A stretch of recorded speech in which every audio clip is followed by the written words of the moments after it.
Начали ремонт проспекта Сюембике. Дорогу обновят от проспекта Дружбы народов до проспекта Яшлек. Общая протяженность дорог, подлежащих ремонту, 7 километров.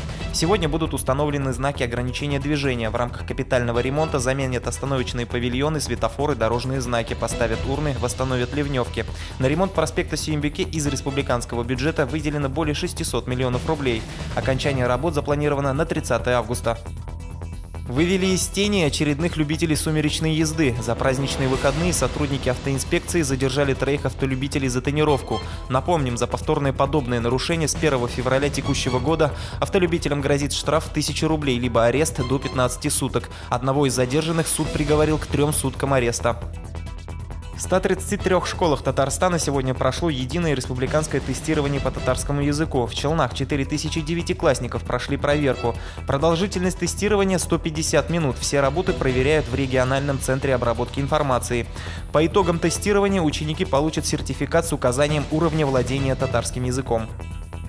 Башкирский гость привез в Челны спектакль. Сегодня состоялась премьера новой постановки «У ковчега 8» в Театре кукол.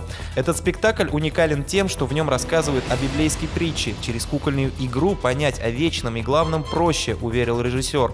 Новую постановку удалось создать буквально за 10 дней.